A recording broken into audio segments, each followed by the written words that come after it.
mga idol. So ito po yung tanggalin natin ha. Paano po natin tanggalin ang 4x4 by 8 feet natin na pins concrete post molder natin. 4x4 by 8 feet po, no. Dapat talaga pag nagtatrabaho tayo may mahalong pagmamahal para ang labas ng ating concrete post, ang quality ng labas natin dito ay quality po. Ayan, tinatanggal na po nila.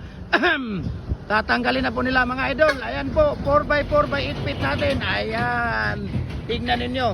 So ayan, makikita ninyo mga idol, no? Ito po yung order ng ating kababayan na si Kuya Wilson Welcome po ng Purok 3, Barangay Mahayag,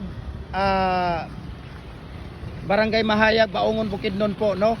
Ayan, sila ni Kuya, tingnan natin. Okay. Oh, see? Yan po idol ang ating 4x4 by 8 feet po, no? Na ating pins concrete post. Ito po, tingnan ninyo. Napakaganda po, napakatibay po yan, no? Tingnan ninyo. Ito po yung pinaka poste natin. Ayan, no. Oh, 'di ba? Kung makikita ninyo. Yan po, no. Ayan. Sila ni Kuya Jupri at saka si Kuya Kim. So napakaganda po.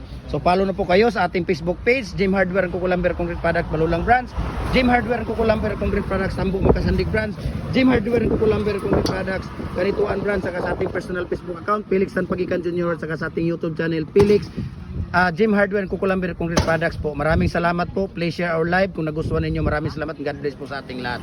Ayan.